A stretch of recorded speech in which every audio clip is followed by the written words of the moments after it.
Young men, welcome. Thank you. 1 year at Kotoko. Mobile describe it 1 year now as briefly. Say, I hear one you expected or I hear like something you never thought say about, but when you had the opportunity. Okay, first of all, the way I can say 1 year, my back to corner, and yeah, easy. Sana me who say, and yeah, easy. The BBM, the more who for BB now, who senior BB. I bet 2 seniors be almost 2 years for say na Kotokote a big crowd until Wabam, yes, we say, and no one a keeping a queen no cracker. See a bomb person, BB be fine. More than 1 year or 2 years ago, Mummy no more don't hold that so crazy. Kotoko just crowd when you visit or children, not to talk of so also. Ya printed all the out with boy chira or some about Kotoko 2 years ago. So I died so no you don't crown Buddha. Oh, Sada is on there. Obi no a me say my dream on there. Me nim Bernard there, but me there. Ne ni me trim say Kotoko Jesse say e beba be she me bi. Ba nyame adom. Ene me wa ha say Kotoko Jesse so ye there. Me timi she. Tiboba Stadium be a time na unya chance no obi ampo ni mu no na he na mota atena he. Mo matches. But I am it's not Western. Western. O sika semo form ti ho na ya no. Oh, ye there buy a VIP because your boss no dey ba no. O tua ma enti. Pascal Banti on the Oscar. E ka onu zuzika dey yanko better. That oh, stadium. Never. Me basanka VIP street. Almost stadium. Aba G3 CTV na ma. Bernard only Peter mobile 1 year yi. E dey na ama stay no I comfortable. The way to can say a footwear and 24 be day mine. And a training I and a cracker. Do say ye training may cost him born and yet training the air and bina ye once and mindy. I say Usian and cracker sano what be perfect was up training on the and cracker and nama ye keep you on. There me so meet my car aka miniane de no ye hard work ni discipline. Eno na aboa ya yetimi elda so wa ha say. Nse mo ye youngsters ya mo timi de eden a we be hunu am kakra. Mo ba e team no 1 year you na ataka about say. We be able hunu am sa. There so far the minya obi a obi hunu am say by penfo ni bebre ni edi agro especially baba yaya. Anytime bia oba na semene ne kasa be kase e ko because the way on city no waba for mama ye ama edi agro ye bibia nti oba na say ye ne kasa be kase ye ko so no hunu na ye. Why young boys here? Na mo so mo jiba ma adwen say mo pass yi say ma twu obi egu na ni ma se ansa. Ani ntwa de me sure say mo jibi. Wani ni pa wo twa mo kese pa wo timu a rain feeder. Me nipa me rain feeder da Dauni ya. Are oya odai. So one mam ko injury 3 months. Ye share league national. One mam ni ma ko 3 months. Me ko 3 months. Na dey na ko ya ma ko 3. Like obi ball pass through uniform nti oro ne 10 na chi. E na me fa ni nti me fa ball na o fa me 90 me ankle e twist. No feeder and dey Peter so when am za hard tackle now uze. Oh, okay. Me dey make say hard tackle there. Players need dey be trapper. Is it team one chapa? Sisi ankasa. Ablo ne samba. He said the ablo ne samba. Oh. And ba hard. And e nua kwam pepe. Yeah, e kwam intim pepe. Ablo ne samba mu twa wa na o san ka kire. Omu twa ena o china ba san ka kire se o china e duru we so. Omutwa omutwa me first abro ne samba omutwa me first omo say ade chia Peter omu wie Peter omo say e ko baba ya so na de no mu ba o mpe ba bi dada bi esa ye nyina say proposition ti me twem ho akọ di ka se me suro no ana me so de me hu say omo sa na omo bo na omo ba tough do omo boot no so ne nti ana abro boot ne size 60 nti buy 2 asesa na boot there size 60 sa no mo we aggressive yes ana me aha me so me hu ni say league here be boy so ye benya wo mo so bi bebre wo other team ti e no me fa ne normal enka mo nyina mo first goal at the man club no okay first goal match I show against Bichim. I think say 9 minutes na me share first goal. The ball no dey corner motive ni say o ko twa sha na dey home try say go. We share go in who say na we go celebrity. How was it for you, the feeling after say wash? First goal in Kotoko. I'm feeling something special because now easy sao. Asante Kotoko no enya wo first goal. Now we need say wash na. Yes, I'm in Jindi. Tu jina wa ba on zemi na na o je. Say ni je no. But now you sure say no. I'm not sure. I need je no. Yeah easy o. And I don't so first goal. O guy team a share. Yeah, ne Accra Lions. Me fi bench ne be ne a share 2-1. Na 2 ne. And I'm okay, na 3-1. Yeah, 3-1. And I'm better back. 3-2. You also not feeling it to say. Oh, me share ne a share ntina as a untimi celebrate untimi nya hwe na me sa feel bad say a share Asante Kotoko na Accra Lions abe share na me feel bad. You say we share the world over young players na eji omudi. I mean Yama Ginidi, Nico Williams, Obi Ginidi. Oh, but also born as he said Vinicius Junior on one ocean also can with you. So far, I won't feel say 1 year more developing. Born a biabe come home, no do sa level, no say. A muya day na Kotoko rely on Muswa, you can deliver. Yeah, sure. They say I've been a experience na kakra. Yeah, but you see idea.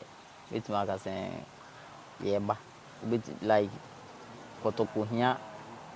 A big game ni omu hia winner ye bitima inshallah na sa place yi won show musia bibi free omu munya bre e show omu games me apart from Vinicius dem men show bia bia oh me there lot of ringers na me show mo yeah matches omo bo Europe winger bia obi oya winger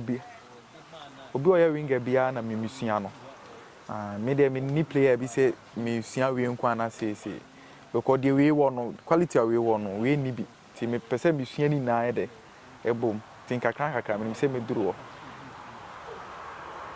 na o bai lose match bi ana say mabo game bi ama mo feel say we there ma nya shi game no ma impact game no game be na there na mo ya mo de recover matches be at least your match against baby any go star at home and okra me na me share winning goal but that match no ankasa no ya itimi hu say ya mohe but important thing is say obede win ana match against nations ye bobo ni na mo de one goal pe and she say match ni there up to now me say that so between up to now how much in the oh nations oh yeah then the game then wow cancel your performance yene out to you or naru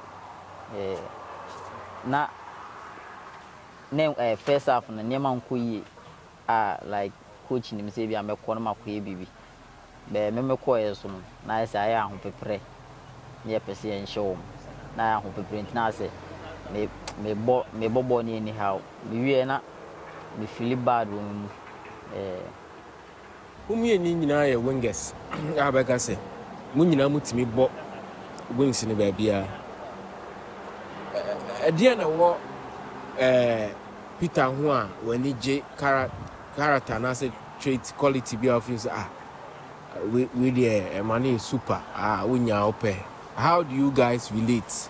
Dia na mo nyina mo ho a mo feel ya da bia mo improve dia pa na mo nyina question no come up mo nyina do me dey me kan say me nia Bernard dia won ho a me feel pa e ne nani mi no a wotimi bo no ama mani je ho pa me nya na nka me so mitimi bo me nani mi nsɛ ni ɔno no yɛ dɛ ɔbɔ ne nani mi no I don't know Philip Baba so far o team obo mu da me hu so ahead board e bia wo na hu ye me di mi ti pempa jarofo me ti mi pempa this is ube hu mi ti me be pem goals me be pem balls Bana dia na wo Peter ho wani yeah me dey one ho a wani gide bibiri first the offer bar 101 obetwem and offer balls on San Francisco echi okonenim o push say bia obe create chance ama strikers and I say bia midfielders na ashegu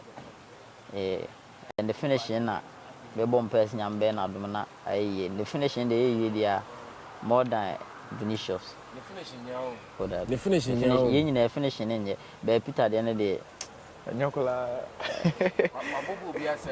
wabobo bi ase na ma ko stadium na ma ko camp na me ko stadium se me ko he match Peter say bo me nya broken heart me ko fie comment man obogu to do obobo no good do en ko betima she be bring ka se me ko betima alidi go king be bo beba say experience ne ba kakra first time amu nyina mu hu for the first time na mu hu training e na about mu hu no Oba people so first time ball hu no say e first na about me me the first time I made hu Bernard me na me nim Bernard ti me ana me say di kan o Kotoko camp dia no ti be 4 days 3 days na me hu say me type about me so me tipe so ayede about no ti about okay na me nya hu ni dan ti na me hu ni emeka fa no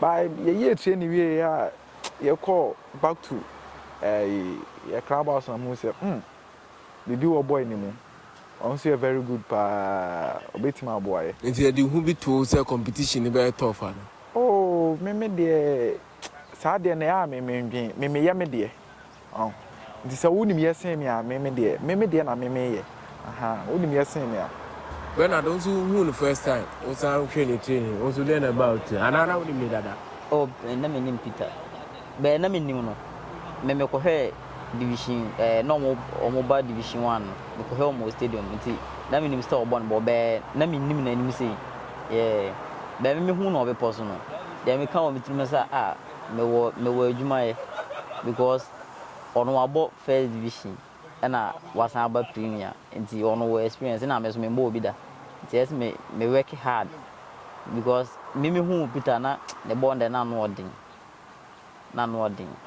wait a quick fire question yeah no I'm answer na unyina mo preferred boot Nike Puma Adidas dey na mpe me de Nike na me pe Nike aduane be na mo nyina be choose me jollof plain rice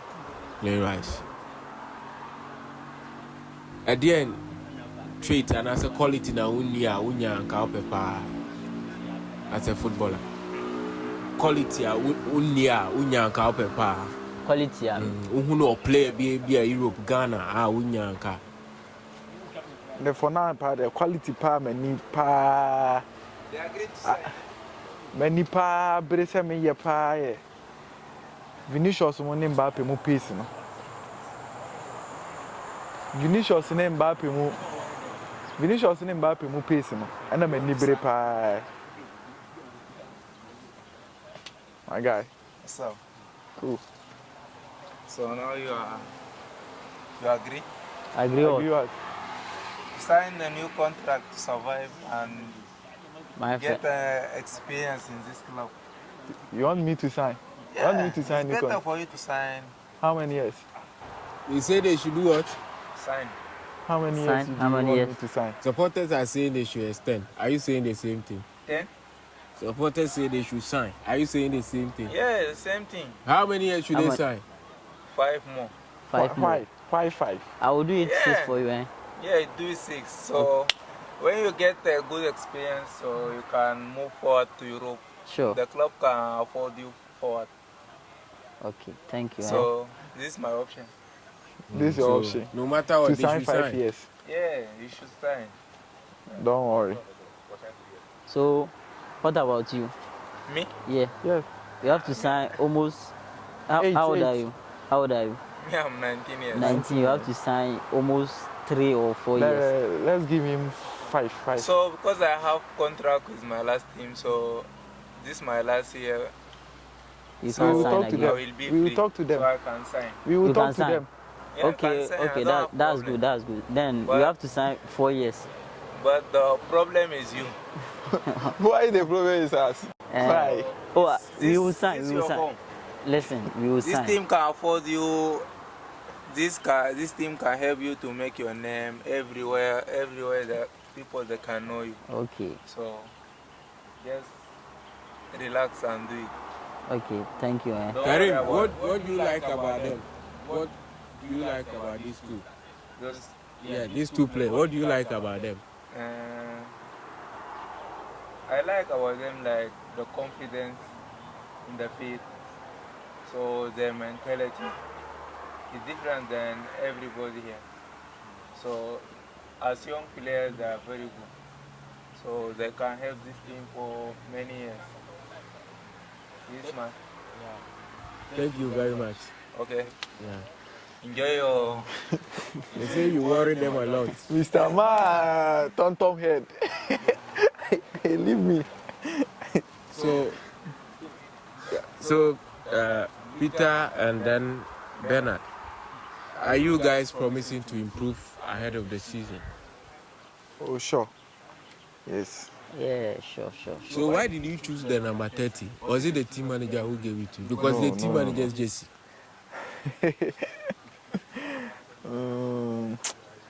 I know the.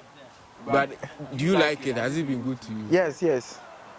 30 need the Mesha, and one a Mesha. In Tinkadia, never your preferred Prefer, like you say, number. And I make a 39 a Mesha.